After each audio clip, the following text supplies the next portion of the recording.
Subscribe करें और bell दबाएं ताकि कोई खबर रह न जाए।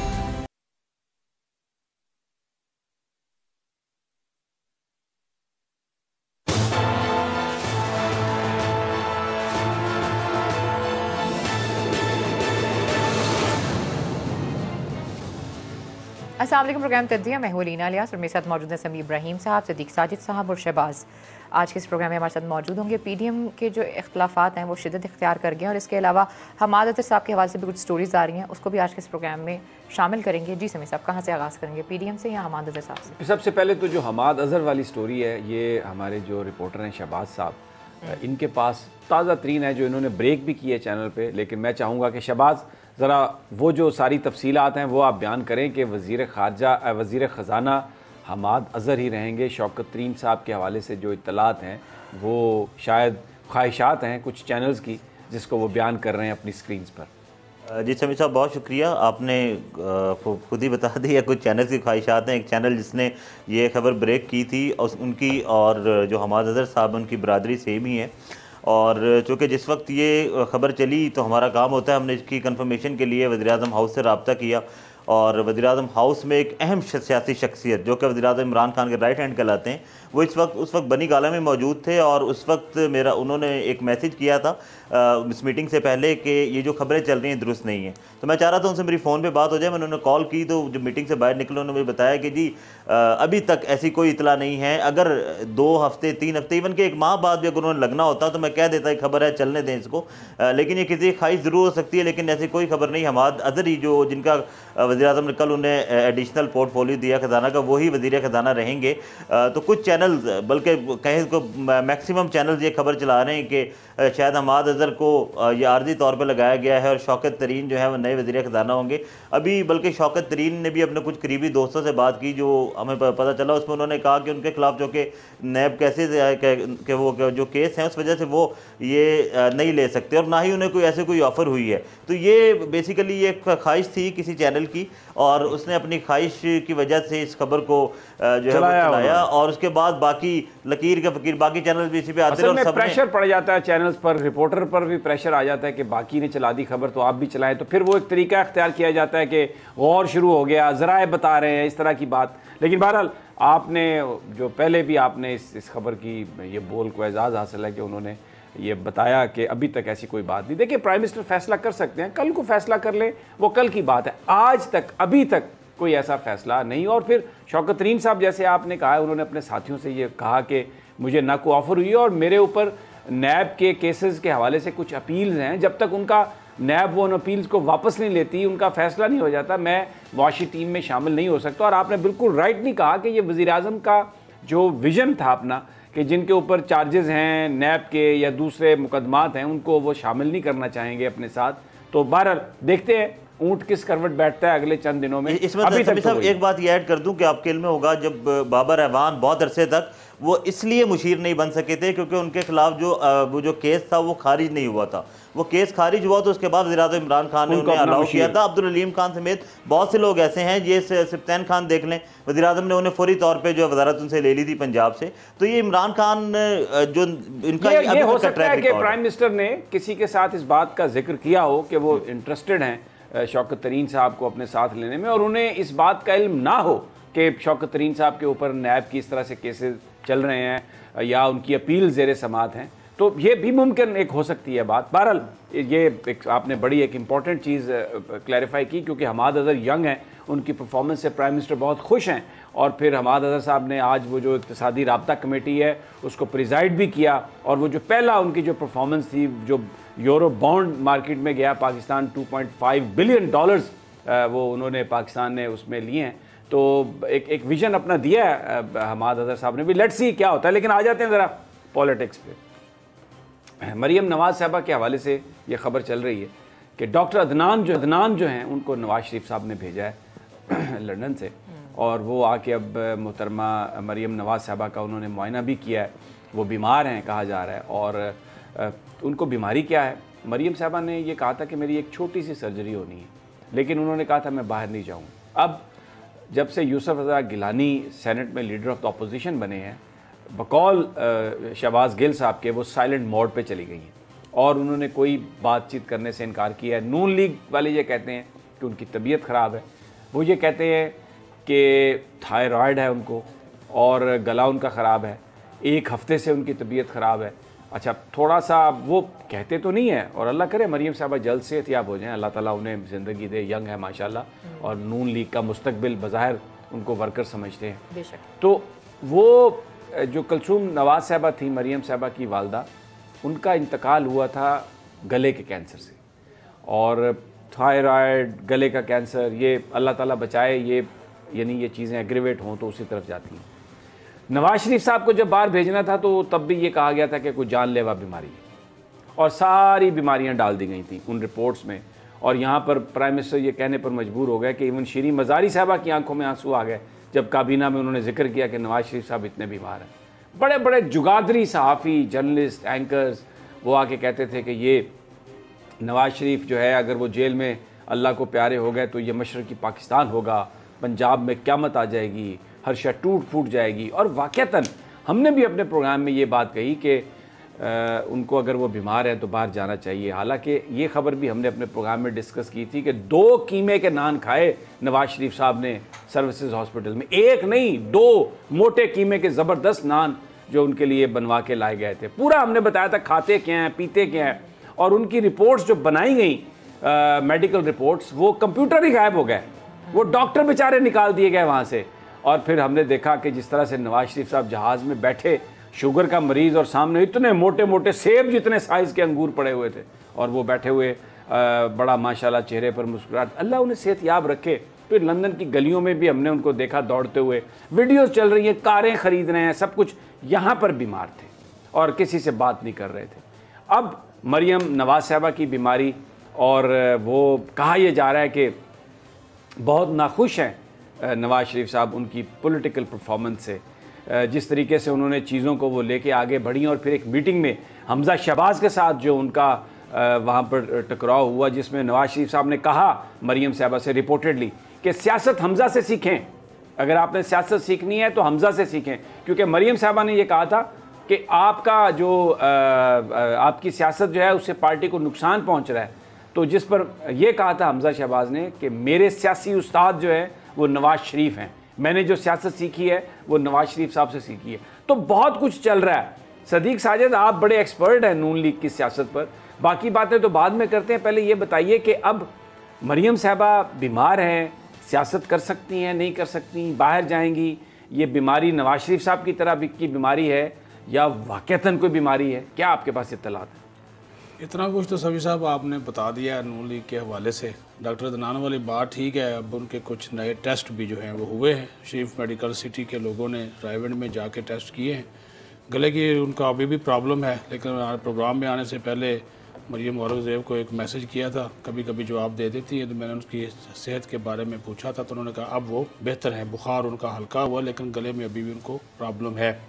इस वजह से डॉक्टर अल्लाह करे कि वैसे ही कोई इन्फेक्शन हो जो मौसमी चल रहा है। हाँ, लेकिन उनका कोरोना का जो टेस्ट है वो मनफी आया था। जी जी, नहीं मैं तो बिल्कुल कोरोना नहीं, क्योंकि आजकल तो गले की है बीमारी हो जाए या बुखार हो जाए तो उसको उसी तरफ ले जाया जाता है। अब जो दूसरी बात आप कर रहे हैं, सीधी सी बात करता हूँ, शहबाज शरीफ बाहर आएंगे, मरियम नवाज बाहर जाएंगी, ये कौन भेजेगा उनको बाहर? आपको भी अदालत भेजेगी। ये अब आस्ता आस्ता देख लीजिएगा आप, किसी न किसी तरीके, पाकिस्तान में बड़े तरीके बढ़िया तंत्रियाँ चलती हैं, तो ये चलेंगे, मामलात होंगे। क्योंकि अब हमजा शहबाज बाहर आए हैं तो एक मुलाकात उन्होंने जेल में जाकर अपने वालिद मोहतरम से की है, बड़ी डिटेल मुलाकात थी।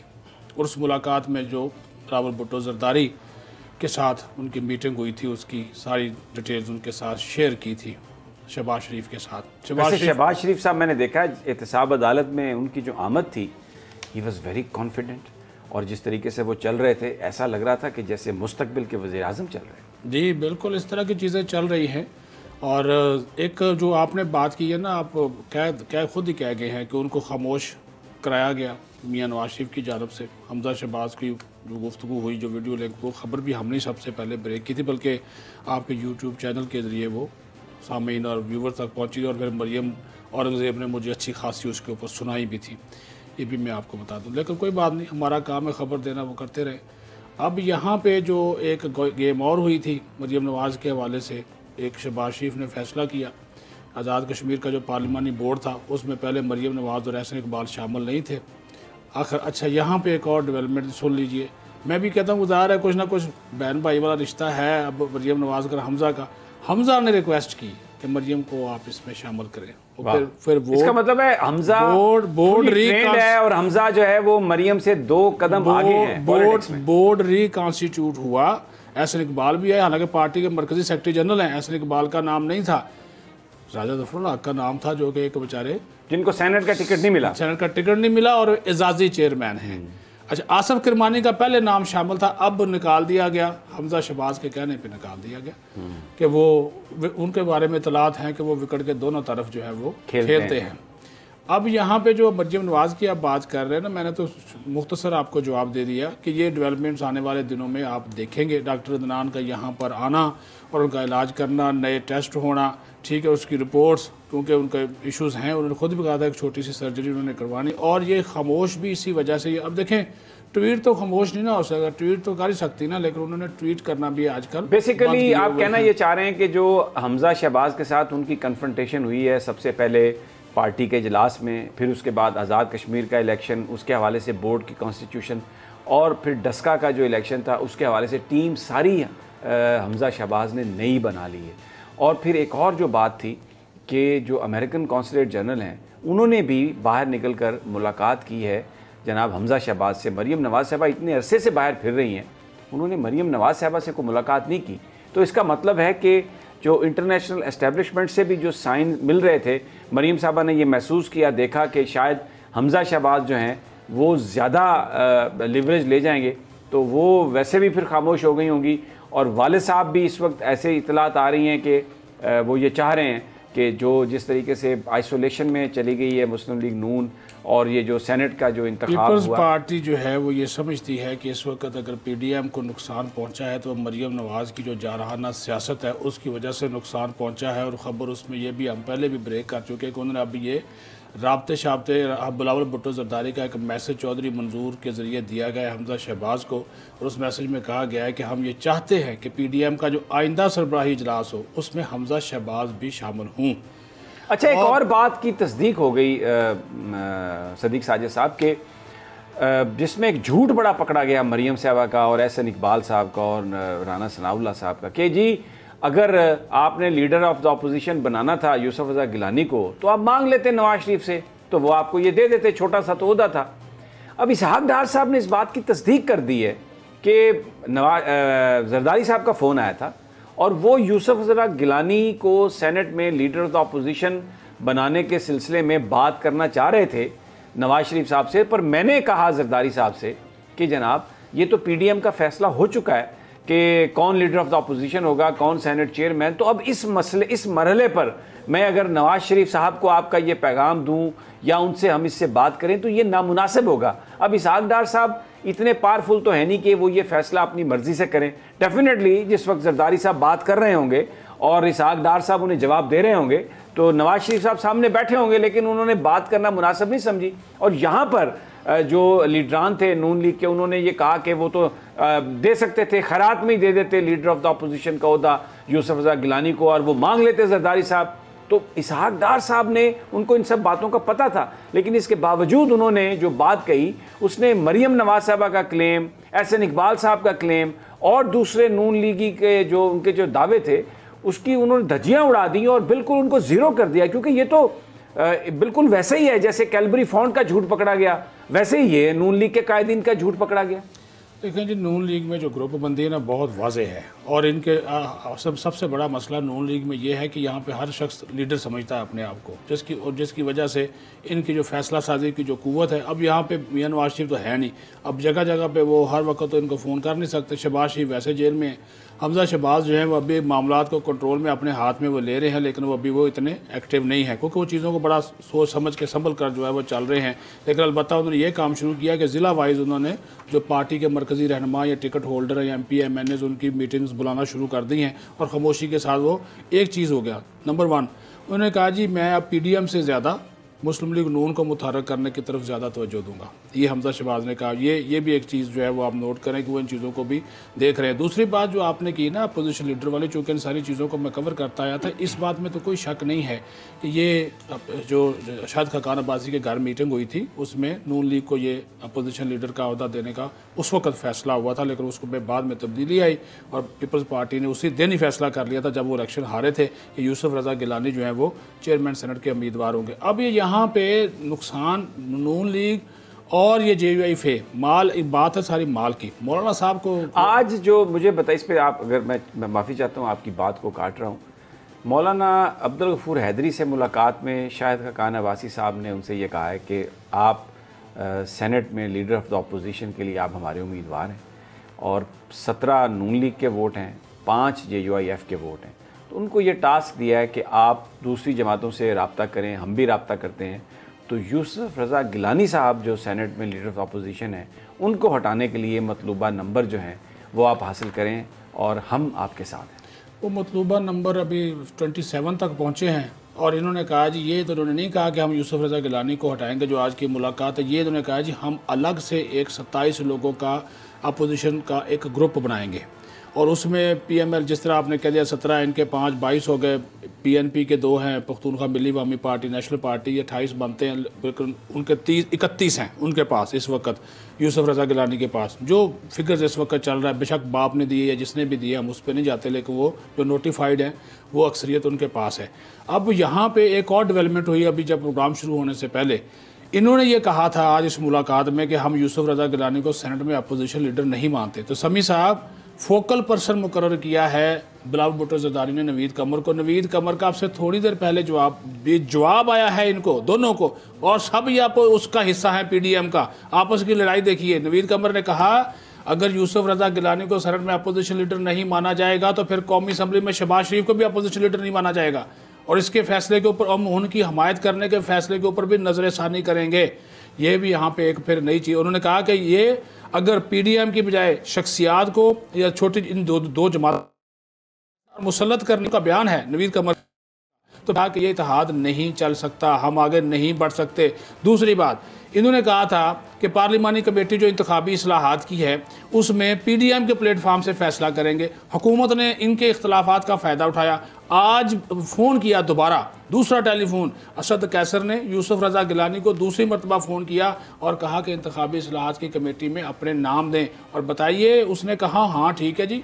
बिलावल भुट्टो ज़रदारी ने नवीद कमर को फोकल पर्सन बना दिया, हम खुद इंतखाबी इस्लाहात के हम आपके साथ बैठने को तैयार हैं। नून लीग क्या कहती है? नून लीग कहती है वो ज़िद्दी आदमी है शाहिद खाकान अब्बासी, वो कहते हैं जी जब तक ये वज़ीर आज़म कायदे अवाम जो है वो हमें खुद नहीं कहते, हमारे साथ बैठते नहीं हैं, हम किसी पार्लिमानी कमेटी का हिस्सा नहीं बनेंगे।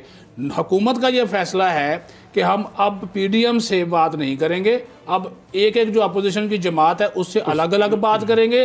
पीपल्स पार्टी अगर आ गई समी साहब, दूसरी बड़ी जमात है 57 सीटों के साथ, नून लीग ना भी आए, वो अगर JUIF ना भी आए, छोटी जमातों को साथ लेकर अगर पीपल्स पार्टी आकर उस पार्लिमानी कमेटी में बैठ जाती है वो नोटिफाई कर देगा स्पीकर। यानी आने वाले दिनों में आप देख लीजिएगा ये फिर वहाँ पर भी तकसीम है जो नून लीग। अच्छा ये तो ठीक है, लेकिन तकसीम तो हमें पीपल्स पार्टी में भी नज़र आ रही है। आज मुस्तफ़ा नवाज़ खोखर जो सेनेटर हैं उनका एक बड़ा अहम बयान है जिसमें उन्होंने अपनी पार्टी क़यादत को पर तनकीद की है कि बलूचिस्तान अवामी पार्टी के मेंबरान की हमायत लेना यूसुफ रज़ा गिलानी के लिए ये असूलों से ये इनहराफ है, क्योंकि वो तो हुकूमती लोग हैं, उनकी मदद से लीडर ऑफ द अपोजिशन बनाना। और फिर उन्होंने जो PDM की सियासत है उस पर भी उन्होंने बड़ी तनकीद की है। उन्होंने कहा कि ये लोग जो हैं वो महंगाई के मारे हुए थे, वो इस हुकूमत का खात्मा चाहते थे, लेकिन PDM की जो पॉलिटिक्स इनफरादी और जो अपने ज़ाती मफादात के लिए जो की गई है उसने बड़ा नुकसान पहुँचाया।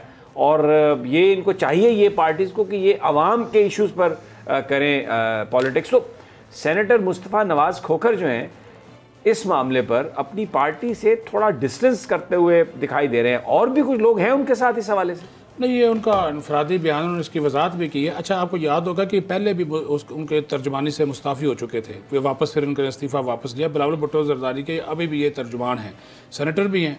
इन्होंने कहा जी मेरी ये ज़ाती राय है, लेकिन साथ ही उन्होंने एक मशवरा दिया कि CEC जो 5 अप्रैल को हो रही है उसमें पीपल्स पार्टी गौर करे। वो कह रहे हैं जी पावर पॉलिटिक्स ना हो, इक़्तिदार की पॉलिटिक्स ना हो। तो फिर बस वो उनका इशारा, जहाँ तक मैं समझा उनके स्टेटमेंट, वो ये चाह रहे हैं कि ये जो अवाम की पॉलिटिक्स है कि अवाम में जाया जाए और वहाँ पे जो एहतजाज है, हंगामा राई है या जो मार्च जो है वो बढ़ा जाए। लेकिन नवाज बयान के पीछे, अच्छा इनके इस बयान में ज़ाहिर है पीपल्स पार्टी के अंदर भी अगर कोई बात करने वाले लोग हैं, कमर ज़बान कहरा ने भी एक बात की थी, कुछ दिनों के लिए खामोश रहे थे, उनको भी फिर मनाया गया। और भी इशूज़ थे, टिकट के भी इशूज़ थे, इनके अंदर बातें चलती रहती हैं पीपल्स पार्टी के अंदर भी। लेकिन इस चीज़ को अब ये PDM, पीपल्स पार्टी, JUI और नून लीग, इनके अंदर जिस तरह की चीज़ें चल रही। अच्छा, आज एक और भी बता दूं, आपको पता है वो मौलाना शिरानी गुल नसीब, वो आज फजल रहमान की इयादत की उन्होंने DI खां में। तो देखें, हालांकि वो उनके खिलाफ थे, अलग ग्रुप बनाया जो भी, वो तो उसको लेकर उन्होंने, लेकिन लगता है कि वहाँ पर मौलाना ने कुछ मामला को कर लिया है, सेटल कर लिया है। जब देखें समी साहब, अच्छा, आप मुख्तलिफ प्रोग्रामों में ये बात कहते हैं, सारे ही मामला सेट करने के चक्कर में चलो लेवल कोई ज्यादा है किसी का। शहबाज, आप बड़े सब्र से सब कुछ ये सुन रहे हैं और जाहिर है आप PTI के रिपोर्टर हैं, बीट रिपोर्टर भी हैं, वज़ीर आज़म हाउस में जो कुछ हो रहा है उनकी तमाम चीज़ों को समझते हैं। मैं इब्तदान आपसे ये कहता हूँ कि बात जो तारिक बशीर चीमा साहब के हवाले से जो वीडियो वायरल हुई कि वैक्सीन लगा रहे हैं, उन्होंने क्लैरिफिकेशन भी दी कि ये जो एक ट्रायल वैक्सीन उन्होंने ली थी और उसके बाद वो जो university of health sciences Lahore की टीम थी जो आके वो एडमिनिस्टर कर रही थी सब कुछ, और ये कोई उन्होंने लाइन को बाईपास नहीं किया, कोई अपने इख्तियारात का नाजायज़ फ़ायदा नहीं उठाया। लेकिन जो असद उमर साहब हैं, उन्होंने एक इन्वेस्टिगेशन का कह दिया और एक कमेटी बना दी और पता नहीं एक बड़ा के मेरिट और ये और वो, बड़े क्लोज़ और बड़े ज़बरदस्त इत्तेहादी हैं चौधरी परवेज़ इलाही साहब, मुस्लिम लीग काफ वाले PTI के। तारिक बशीर चीमा साहब उनके बड़े अहम एक वज़ीर हैं। तो ये और बड़ा थिन मार्जिन है तहरीक इंसाफ के पास असम्बली में। तो ये क्यों ये असद उमर साहब इतने खफा हुए हैं, और इसका जो कंसिक्वेंसेस हैं वो तो इमरान खान साहब के लिए हैं।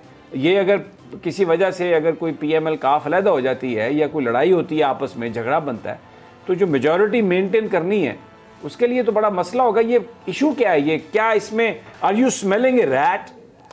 बिल्कुल समीर साहब, आपने दुरुस्त कहा।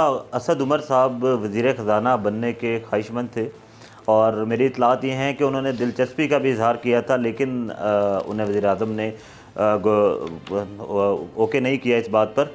तो ये जो उनकी वीडियो वायरल हुई और वायरल करके फिर मुख्तलिफ चैनल्स पे दी गई, ख़ास तौर पे चलवाई गई है बहुत सारे चैनल्स पे कि ये इंस्टाग्राम की वीडियो थी और इसको उन्होंने अपनी पूरी फैमिली के साथ, कि 60+ इनमें से कोई भी नहीं है, जिसके बाद वजाहत भी आ गई कि वो बूस्टर था।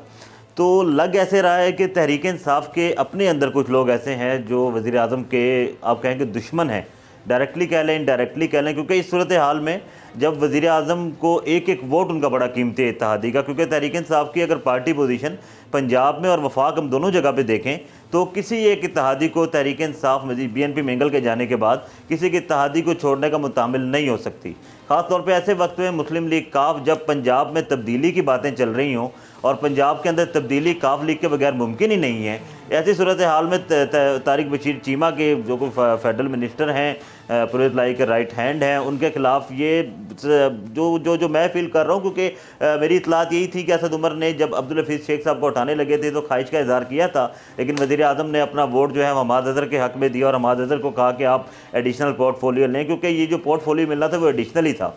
हमारे इस वक्त वो इंडस्ट्रीज़ के वज़ीर भी हैं और फाइनेंस के भी हैं। असद उमर जो हैं वो मनसूबाबंदी के हैं NCUC के, क्योंकि बींग वो सरबरा थे तो लगता है ऐसा कि उन्होंने अपना गुस्सा निकाला है, लेकिन प्राइम मिनिस्टर, मेरी इतला ये है कि प्राइम मिनिस्टर साहब इस बात पे खुश नहीं है। असद उमर साहब ने जो काम किया इस पर खुश नहीं है और शायद हो सकता है कि इस पर असद उमर साहब को छटक पॉइंट प्रोग्राम में वक्त एक छोटी सी ब्रेक है, जब ब्रेक से वापस आते हैं मजीद बात करते हैं। Stay with us.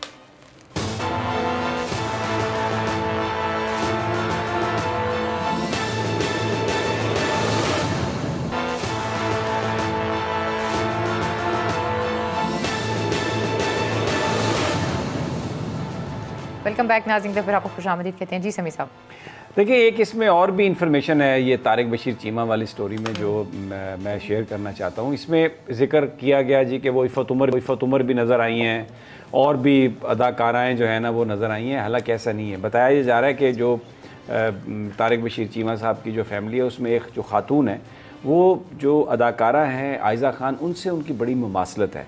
अगर वो अच्छे तरीके से तैयार हों तो एक गुमान गुजरता है कि वही हैं।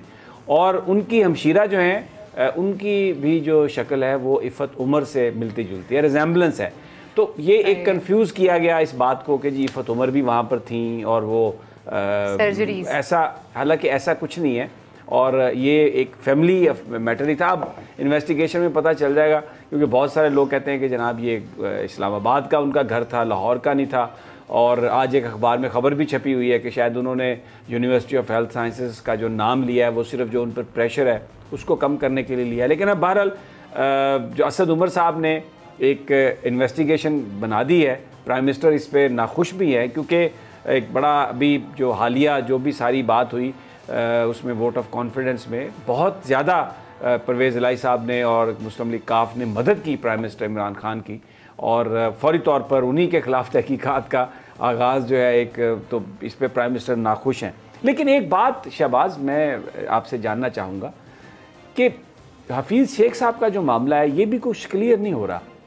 अगर हफीज़ शेख साहब की वजह से महंगाई है, हफीज़ शेख साहब एक नाकाम वज़ीर ख़जाना थे, तो उनको सेनेट का इलेक्शन क्यों लड़वाने का फ़ैसला किया गया? मैं ये जो टाइम लाइन है मैं आपको वो हम उसको देखते हैं और फिर इस पर बात करते हैं। ये देखें, एक 12 फरवरी में को इन्होंने फवाद चौधरी साहब जो वफाकी वज़ीर हैं, इन्होंने एक ट्वीट किया जिसमें उन्होंने कहा कि जो हफीज़ शेख साहब हैं ये सेनेट के उम्मीदवार होंगे। और इससे पहले जब इनको वज़ीर बनाया गया था वो एक कोर्ट के फ़ैसले के बाद, जिसमें एडवाइज़र्स के इख्तियारात के हवाले से बात की गई थी, तो उसमें ये कहा गया था कि अब ये 6 महीने के अंदर अंदर जून तक ये किसी सीट से इलेक्शन लड़ेंगे, MNA या सेनेटर मुंतखब होंगे तो वज़ीर ये अपनी वजारत को जारी रख सकेंगे। तो ये फवाद चौधरी साहब ने इस हवाले से ऐलान किया।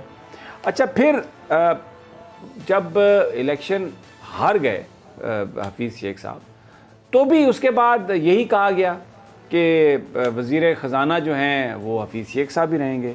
ये पूरा मीडिया में छपा, PTI के कायदीन ने कहा। अच्छा, बात यहाँ पर नहीं ख़त्म हुई।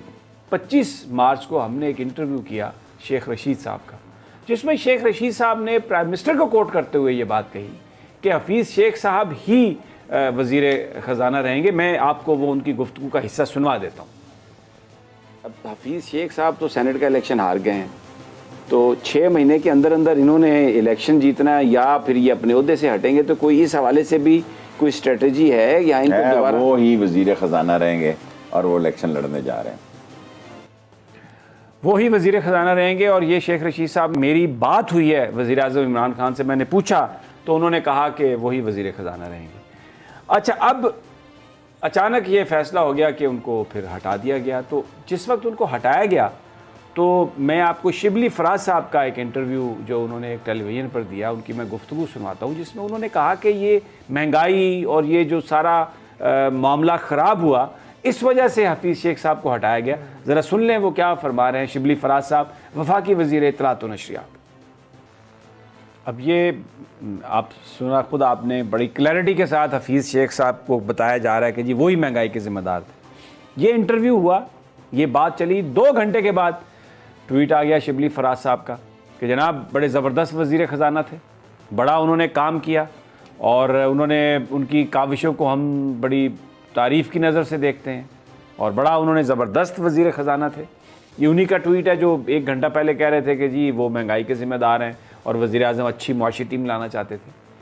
तो ये शहबाज, आप कवर करते हैं प्राइम मिनिस्टर हाउस को, वहाँ पर आते जाते हैं, ये मामला किस तरह से चल रहे हैं, कौन देख रहा है इनको? और ये एक बड़ा हमें एक कंट्रडिक्शन और कॉन्फ्लिक्ट नज़र आ रही है। ऐसा लग रहा है कि प्राइम मिनिस्टर के इर्द गिर्द जो लोग हैं वो बजाय इसके कि चीज़ों को क्लियर करें, इबहाम, कन्फ्यूजन, क्या है ये सब? बिल्कुल समीर साहब, पहले तो ये जो शिबली फराज साहब में खुद अभी वज़ीर नहीं है, बेचारे खुद अभी नोटिफिकेशन के इंतज़ार में दोबारा सेनेटर बने कि मैं कब वज़ीर बनूंगा, तो वो इनकी बात को ज़्यादा सीरियस ना लिया करें अभी। और दूसरी चीज़ ये है कि 2.5 साल के अंदर कौन वज़ीर कहाँ लगेगा इसका फ़ैसला इमरान खान के अलावा कोई नहीं करता, और इमरान खान के अलावा किसी को नहीं पता होता। मुझे याद है कि जब कैबिनेट की पहली रीशफलिंग होनी थी, उस वक्त अल्लाह मग़फ़िरत फरमाए नईमुल हक मरहूम साहब, हम उनके पास बैठे हुए थे, तो एक वफाकी वज़ीर आए थे पीएम ऑफिस में, और उन वफाकी वज़ीर से हमारी बात हुई तो पीएम से मिल के आए थे। वो कहते हैं जी मैं तो कुछ चेंजिंग हो रही है, मैं अपनी जगह पर हूँ। तो 10 मिनट पता चला कि उन वफाकी वज़ीर को हटा दिया था। तो ये तब्दीलियाँ जो हैं वज़ीर-ए-आज़म इमरान खान खुद करते हैं, ये तो 100% कन्फर्म है। और अभी भी जो नाम चल रहे हैं मुख्तलिफ़ वज़ारतों के लिए, कोई कन्फर्म नहीं है कि कौन किस पे आएगा, क्योंकि नदीम बाबर की जगह उन्होंने ताबिश गौर को दे दिया। शिबली फराज साहब ख्वाहिशमंद हैं पेट्रोलियम पे आने के, उसके अलावा 3-4। अच्छा, ये शिबली फराज साहब पेट्रोलियम क्यों लेना चाहते हैं? सर ये बकौल शिबली फराज साहब के वो इसके एक्सपर्ट हैं, वो ये कहते हैं कि मेरी इसमें एक्सपर्टीज़ है और मैं इसमें तेल में, हाँ पेट्रोलियम और एनर्जी में, वो खुद कहते हैं कि मैं इसका एक्सपर्ट आदमी, मेरी एक्सपर्टीज़ है। बल्कि ऑफ द रिकॉर्ड हमारी मुलाकात उनसे होती थी, वो कहते हैं मुझे इतलात में लगा दिए, ये मेरी एक्सपर्टीज़ नहीं है, मैं तो हूँ पेट्रोलियम और एनर्जी का, तो मुझे वहाँ होना चाहिए था। ये ऑफ द रिकॉर्ड कई बार उन्होंने हमसे ये बात की थी। अच्छा। तो 3-4 वजारतें ऐसी हैं जो अभी जिनका चल रहा है कि तब्दील हो सकती हैं, फैसले सिर्फ इमरान खान करते हैं। ये बात चलें, ये भी बड़ा एक अहम सब्जेक्ट है, थोड़ी सी इस पर बात कर लेते हैं। जिन लोगों के नाम आ रहे हैं कि कहा जा रहा है कि इतलात और नशरियात को 2 वजारतों में तब्दील कर दिया जाएगा, और एक में नईम बुखारी साहब को इम्कान है, जिसमें PTV, जिसमें रेडियो पाकिस्तान, APP, और वो अपना काम वो करते रहेंगे। दूसरी वजारत जो है जिसमें PID शामिल होगी, इश्तिहारात देने का मामला, असल जो वो है प्रिंट मीडिया भी है उसमें। और फिर देखें, जो पैसा जिसके पास होता है ताकतवर तो वही होता है, बिल्कुल। एक वो वजारत वो हो जाएगी। इसमें फवाद चौधरी साहब का भी नाम आ रहा है कि शायद उनको दोबारा इतलात और नशरियात में वो हिस्सा दे दिया जाएगा।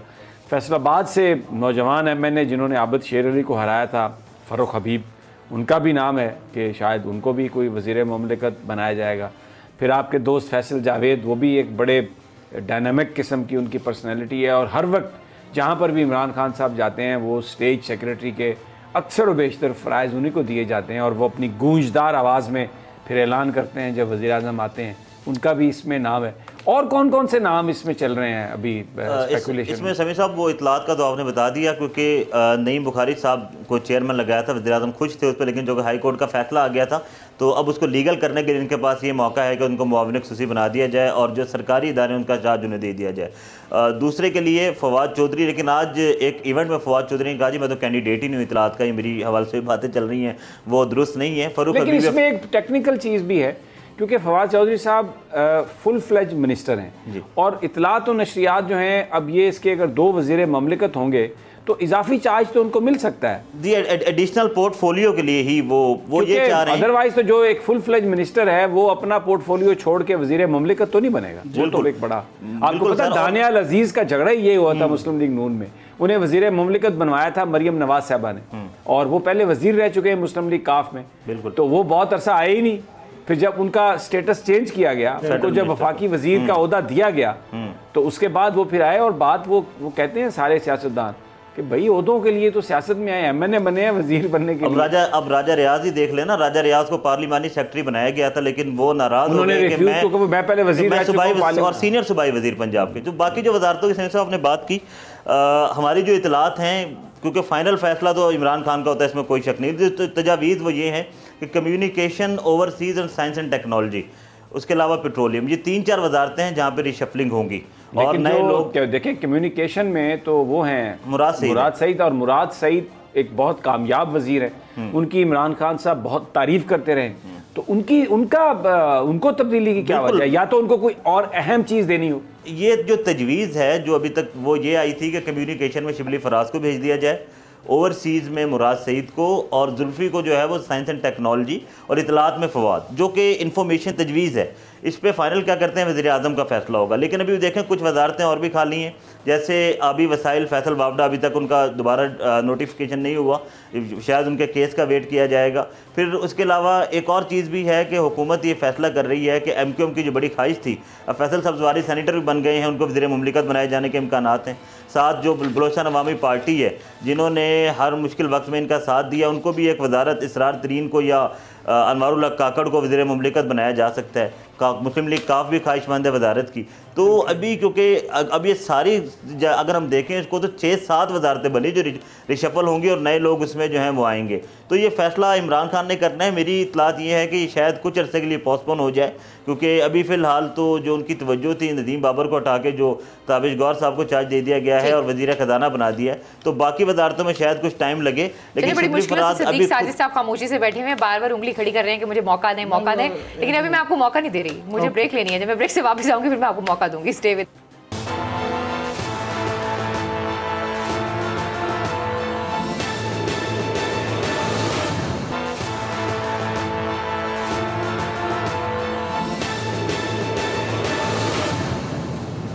वेलकम बैक नाज़रीन, दफ़र आपको खुशामदीद कहते हैं। जी सदीक साहब, आप बताएं, आपके पास भी वजारतों के हवाले से कुछ मेरे ख्याल में खबरें हैं, तो बड़ी बेचैनी से इंतजार था आपको अपनी बारी का। औजार है जी, रिपोर्टर के पास खबर, वो कहते रोकनी नहीं चाहिए वरना वो नाराज़ हो जाते हैं, जो बॉसेस होते हैं बैठे हुए, कहते जी खबर आए तो फ़ौरन जनाब उसको।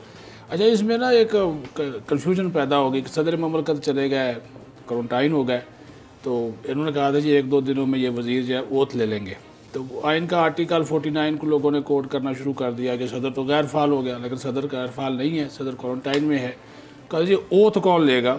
तो वैसे मैं सामीन आप जो व्यूवर्स हैं उनके लिए हम बता देते हैं कि इसमें वो एक वज़ीर से हमने बात की जो लॉ से मुतल्लिक़ जो इशूज़ को देखते हैं, तो उन्होंने कहा कि ये वर्चुअल भी ओथ हो सकता है, ऐसी कोई बात नहीं है, क्योंकि सादक सजरानी की ख्वाहिश थी कि शायद मेरा कायम काम का नोटिफिकेशन हो जाए कि अगर सदर गैर फाल हो जाए तो फिर जो है वो चेयरमैन सेनेट जो है वो कायम काम सदर बन के ओथ ले ले। तो नहीं, उन्होंने कहा जी वर्चुअल ओथ भी हो सकता है, प्रेसिडेंट काम तो अपना कर रहे हैं, क्वारंटाइन ही है, लेकिन फाइलें शैलें जो अपनी जो है वो कर रहे हैं। दूसरा समी साहब, आपको याद होगा वो जो वज़ीर है ना वो बड़ा डरते हैं, ये अज़राए तफन्नुन बात करूँ लेकिन ये बात है हकीकत। आपने नोट किया होगा कौमी सलामती से मुतल्लिक़ एक वो ब्रीफ केस जो है वो एक उनके स्टाफ के पास होता है, हर वक्त वो उठाए रखते हैं, लेकिन उस ब्रीफ केस से भी ज़्यादा ख़तरनाक वो डायरी है जो इमरान खान के हाथ में होती है। उस पे वो हर वज़ीर की ईची बीची लिखते हैं। अच्छा, उस डायरी के अंदर 2 जो हमारे इदारे हैं ना इंटेलिजेंस के सिविल इदारे, उनकी रिपोर्ट्स के भी कुछ नुकात होते हैं जो उनको रोज़ाना की बुनियाद पर पेश किए जाते हैं। अब खान साहब जिन दिनों में क्वारंटाइन थे तो उन्होंने उस डायरी के अंदर जो चीज़ें जिसके बारे में थी ना, तो वो उस डायरी से वज़ीर बड़े डरते हैं कि खान साहब के डायरी की तरह चोरी हो जाए ना तो बहुत सारे वज़ीर हो सकता है बच जाए। तो ये भी एक वज़ारत ये आपने, मैं इसमें मैं भी कुछ ऐड कर देता हूँ। एक वज़ीर साहब ने मुझे ये बताया कि इमरान खान साहब क्वारंटाइन हैं तो अब वो टेलीविज़न के सारे प्रोग्राम देखते हैं और उनके पास पूरा सीधा फीडबैक है। और उन वज़ीर साहब ने कहा कि आज मेरी वज़ीर-ए-आज़म से 3 दफ़ा बात हुई है और वो तो एक एक चीज़ देख रहे हैं। तो बहुत सारे वज़ीर ये दुआ कर रहे थे कि वो जल्दी क्वारंटाइन उनका ख़त्म हो और वो घर से बाहर निकलें वज़ीर-ए-आज़म हाउस से और कामों में अपना वो शुरू करें। और ये जो घर बैठ कर वो TV देखते हैं उससे ज़रा थोड़ा सा वो बड़े अनकंफर्टेबल थे। वैसे उन्होंने प्राइम मिनिस्टर ने प्रेसिडेंट साहब को कहा जब उनकी खैरियत दरियाफ्त की कि आप सूप पिएं और आराम करें। तो इससे मुझे वो जो वज़ीर साहब की बात है वो मुझे सच लग रही थी। शहबाज, आपके पास कैसा गुजारा वज़ीर आज़म ने टाइम क्वारंटाइन में? किसी ने आपके साथ शेयर किया? वज़ीर आज़म ने तो देखा ना, जो शख्स काम करने वाला होता है वो तो काम के बगैर नहीं रहता। चौथे 5वें दिन ही वज़ीर आज़म जो दफ्तरी उमूर है बहुत सारे उनकी तस्वीर बल्कि रोज़ आ जाती थी। एक तस्वीर उनकी जो है वो शहबाज गिल साहब भी और बाकी जो उनके मुआविन मुशीर हैं वो जारी कर देते थे। वज़ीर आज़म ने ये बात बिल्कुल ठीक है कि वो ज़्यादातर रिपोर्ट्स ये पढ़ते थे और वज़ीर आज़म ने इन तमाम तर दिनों में जितनी भी खबरें चल रही थी, क्योंकि ये सारी खबरें निकली हैं रिशफलिंग की इन्हीं दिनों में, तो वज़ीर आज़म ने बहुत सारे TV प्रोग्राम देखे हैं, तज़किये भी सुन लिए हैं कि कौन किसके बारे में क्या कहता है, कौन क्या देख रहा है इस वक्त। और इस दौरान वज़ीर आज़म मिलते भी रहे हैं कुछ लोगों से, वो जो SOPs के मुताबिक, क्योंकि वो एक मीडिया टीम की मुलाकात भी हुई थी वज़ीर आज़म की उन दिनों। तो वज़ीर आज़म क्वारंटाइन तो अपना ज़्यादातर उसी में गुजारा है। और वज़ीरों के लिए, क्योंकि सबसे इम्पोर्टेंट कि हम भी जिस वज़ीर से बात करते हैं वो यही कहते हैं कि पता नहीं कब क्या हो जाए। ठीक, तो वज़ीर सब बहुत सारे परेशान। अच्छा, एक और अहम इशू पर आ जाते हैं, फिर पता नहीं कब क्या हो जाए। जहांगीर तरीन साहब का इशू है। बहुत सारे लोग ये समझ रहे थे कि वो वापस आ गए हैं और उन्होंने शायद मामलात कुछ थोड़े बेहतर हो जाएंगे, लेकिन फिर कुछ लोगों ने ये भी स्पेकुलेटिव स्टोरीज़ दी कि जो हफीज़ शेख साहब, कहा तो था जहांगीर तरीन ने कि वो उनकी मदद करेंगे, लेकिन हराने में उन्होंने किरदार अदा किया। इस तरह की ये स्टोरी चल रही थी। जहांगीर तरीन साहब इन तमाम चीज़ों की तर्दीद करते हैं। उनका ये कहना है कि ऐसा हरगिज़ नहीं था और उन्होंने भरपूर जो भी वो कोशिश कर सकते थे कोशिश की हफीज़ शेख के लिए। अब नई FIR दर्ज हो गई है और उनके बेटे उनके ख़िलाफ़ और उनके जो चीफ फाइनेंशियल ऑफिसर हैं उनको भी बुला लिया। नून लीग के बहुत सारे लोग ये कहते हैं कि जनाब ये क्योंकि मरीम साहबा को पकड़ना है, क्योंकि हो सकता है हमज़ा शहबाज की भी गिरफ़्तारी हो, तो इसलिए शायद जहांगीर तरीन और कोई पीटीआई का एक आध बंदा जो है उस पर पर्चे एफआईआर जैसे है उनको भी शायद कस्टडी में लिया जाए, और असल जो टारगेट हैं वो नून लीग के लोग हैं। आपके पास क्या इत्तला है शहबाज? पहले मैं आपसे पूछता हूँ, फिर सदीक साजिद आपके पास आते हैं। सर देखें, जब आज ये आया था जैसे ही वो एफआईए वाला, तो उसके बाद जहांगीर तरीन की तरफ से एक हमें जो स्टेटमेंट उन्होंने जमा करवाई थी वो स्टेटमेंट हमें भिजवाई गई है। वो उनके मुताबिक ये है कि 6 माह कबल उन्होंने एक स्टेटमेंट एफआईए को जमा करवाई थी जिसमें उन्होंने सारी अपना रिकॉर्ड वगैरह जो है वो सबमिट करवा दिया था। एक बात तो दुरुस्त है कि जहांगीर तरीन और तहरीक इंसाफ या अब कह लें कि वज़ीर आज़म के इस वक्त ताल्लुकात उस तरह के नहीं हैं जिस तरह के किसी वक्त होते थे। दोस्ताना ताल्लुकात इस वक्त राइट नाउ नहीं है, और ये जहांगीर तरीन को जो जारी हुआ ये भी इसी बात की तरफ इशारा करता है। और जहांगीर तरीन साहब ने आज बड़ी वजाहतें दी हैं, क्योंकि ये जो मेरे पास आया था एफआईए के 4 पेजेस में मुश्तमिल पूरा शेयर कर दिया कि जी ये मैंने जवाब जमा करवाया 7 ट्रांसलेशन के साथ। और अगर एफआईआर देखते हैं, मैंने एफआईआर देखी है, वो जो मनी लॉन्ड्रिंग के चार्जेस हैं, मैं I am as a student of law, मुझे तो मनी लॉन्ड्रिंग नहीं समझ आई। हाँ, टैक्स एवेजन के चार्जेस हो सकते थे, और लेकिन वो एफबीआर की तरफ से होना था। तो ये एक सिर्फ उसमें है एफआईआर में चीज़ के वो जो 2012 के बाद वो फैक्ट्री बंद थी और पैसे गए, लेकिन अब देखना ये है कि क्या वो उसी अकाउंट से, उसी फैक्ट्री के अकाउंट से पैसे गए बाहर। तो अगर वो और फिर एक बड़ा अजीब सा उसमें चार्ज था कि एक फ़लाँ साबिक ऑफिसर को इतनी ज़्यादा महंगी तनख्वाह पे रख लिया है भाई। लेकिन जब बिज़नेस डाउन होता है, जब बिज़नेस बंद होता है, तो उसको अपलिफ्ट करने के लिए आपको एक्सपर्ट्स चाहिए होते हैं, और उसी वक्त जिनके पास पैसा होता है वो उन एक्सपर्ट्स को पैसे देते हैं। हमने ये देखा, ये एक आम प्रैक्टिस है। लेकिन ये मनी लॉन्ड्रिंग कहाँ से आ गई? मुझे तो जो एफआईए ने केस बनाया, मतलब मुझे तो हंसी आ रही थी। मुझे ये लग रहा था एज ए ले मैन कि इसमें मनी लॉन्ड्रिंग का कोई चक्कर ही नहीं है। आप ठीक कह रहे हैं, लग तो ऐसे ही रहा है इसमें, क्योंकि जो स्टेटमेंट मैंने उसको बड़ा गौर से पढ़ा है, जो स्टेटमेंट मैंने एफआईए को जमा करवाया है, ये लगता है ऐसे कि ये एक सियासी केस है, और आगे जो शायद जो मज़ीद गिरफ्तारियाँ होनी हैं तो ये शायद अपने लोगों, क्योंकि अपोजिशन की जानिब से कहा जाता है कि जो इनके अपने लोग हैं उनको नहीं पकड़ा जाता, बाकी में पकड़ा जाता है। क्योंकि जहांगीर तरीन ने एक चीज़ और इसमें ऐड की, उन्होंने कहा पिछले 10 सालों में एसएसीपी की जानिब से मुझे 25 बार जो है वो टॉप उसमें मेरी जो कंपनीज है उसको गिना गया, मुझे अवार्ड भी मिल चुका है, और मेरी जो ट्रांजैक्शंस हैं वो सारी वैलिड हैं, और उसमें वो कहते हैं कि मुझे आप साबित करके दिखाएं कि इसमें कुछ ऐसी ट्रांजैक्शन हैं जिसमें लेकिन ये केस मुझे जहाँ तक मुझे लग रहा है वो सियासी लग रहा है। बाकी अब सदीक साजिद, आपके पास क्या खबर है? नून लीग वाले इसको कैसे देख रहे हैं? एफआईए ने तो समीर साहब ये जितनी भी शुगर मिल्स हैं उसमें हमजा शहबाज की भी है, खुसरो बख्तियार की, आसफ जरदारी, इन सब की जो शुगर मिल्स हैं सबके जो चीफ फाइनेंशियल ऑफिसर्स हैं उन सबको उन्होंने नोटिस जारी किए थे। लेकिन यहाँ पे एक और चीज़ को भी आप नोट कीजिए कि ये जो नैब है उनका भी कल एक बयान आया। एफआईए अपनी तहकीकात कर रही है, अब नैब ने भी कल बयान दे दिया कि हम जो चीनी और आटा स्कैंडल है इसकी तहकीकात कर रहे हैं, इसको मंतकी अंजाम तक पहुंचाएंगे। अब ये नैब भी लगा हुआ है, एफआईए भी लगा हुआ है, अब ये किस तरह मंतकी अंजाम तक कौन पहुंचाएगा? अगर नैब की इंक्वायरी कुछ और हो गई और एफआईए की फाइंडिंग कुछ और होगी, क्योंकि ये तो सबको बुला रहे हैं बारी बारी, इनको नोटिस इशू हो चुके हैं। उन्होंने कहा जी जिन जिन के ऊपर हमारे और ये बड़ी शख्सियात हैं, हमजा शहबाज के शुगर मिल्स उसमें शामिल है, जरदारी भी। मैं एक चीज़ और आपके गोश गुजार कर दूँ कि एफआईए ने यानी जो शुरू में जो हुआ था कि 10 शुगर मिलें चुनी गई थी, और वो सारे उन लोगों की शुगर मिलें थी जो पॉलिटिक्स में भी हैं, और उसमें हुकूमती पॉलिटिशियन भी और हिज़्ब इख्तिलाफ के पॉलिटिशियन भी। फिर उसके बाद ये जो शुगर माफिया, सट्टा माफिया जो बनाया गया है, ये भी उन्हीं जो 8-10 शुगर मिले हैं उन्हीं को इसमें शामिल किया गया। ठीक है, बाकी जो हैं शुगर मिलें उसमें वो शामिल नहीं है। तो मुझे समझ नहीं आई कि ये बेसिकली मखसूस किया एक बड़े मखसूस अंदाज में।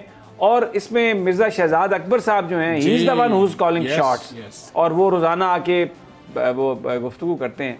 और लेकिन उनका अपना जो एक रवैया है, बहुत से उनके ऊपर अपने बड़े इल्ज़ामात हैं। वो जो लंदन की जो 40 अरब रुपए आए थे वो सुप्रीम कोर्ट के अकाउंट में चले गए, और वो आने इधर थे, और उस मुआहदे की तफसीलात भी नहीं बताई। एग्रीमेंट ऐसा कर लिया कि जी हम तो ब्रिटिश गवर्नमेंट के साथ अब पाबंद हो चुके हैं कि इसको हम पब्लिक नहीं करेंगे। भाई अगर पाकिस्तान के पैसे वापस आए हैं पाकिस्तान में, तो पाकिस्तान के अवाम से छुपाने की क्या बात है? आप पाकिस्तान के अवाम को शेयर करें। तो वो एक जो सारी चीज़ है, एक ऐसा लगता है प्राइमा फेशी के शायद इसमें पॉलिटिशियन जो हैं वो टारगेट ज़रूर हैं। जी बिल्कुल, ये आपकी बात सही है, क्योंकि ये आपने खुद ही एक दायरा भी खींच दिया कि इसमें साफ तौर पर नज़र आ रहा है कि जिन लोगों को नोटिस जारी किएगा। अच्छा, सट्टे वाली भी चीज़ जो है वो हमने वो उस इंक्वायरी रिपोर्ट का हिस्सा है जो उसको शहजाद अकबर ने भी देखा और बाकी लोगों ने भी वो सारी जो पेश की गई, उसमें भी लफ्ज़ सट्टे का इस्तेमाल हुआ था कि बाकायदा सट्टा खेला जाता है। फिर आपने देखा होगा गुज़श्ता दिनों कराची से 3 सट्टाबाज इन्होंने पकड़ भी लिए FIA वालों ने कि गाजी ये सट्टा खेलते थे। तो ये एक है वाकई कि शुगर ये जो एक इसको सियासी ख़ानदानों तक महदूद किया गया, और बाकी जो लोग हैं बड़े बड़े बिजनेसमैन हैं जिनके शुगर मिल्स हैं, उनको इससे अभी तक जो है बाहर रखा गया। और जो भी अभी भी हम जो नोटिस जो इशू हुए हैं FIA की जानब से, बिल्कुल ये उन्हीं लोगों के हुए हैं, ज़्यादा ताकतवर जो लोग जो ऐवानों में बैठे हुए हैं उन्हीं के शुगर मिल्स हैं। ठीक हो गया। चलें जी, ठीक हो गया। प्रोग्राम का वक्त सब खत्म हो गया। आज के प्रोग्राम से हम सबको इजाज़त दी। बहुत ख्याल रखिए। अल्लाह के बाद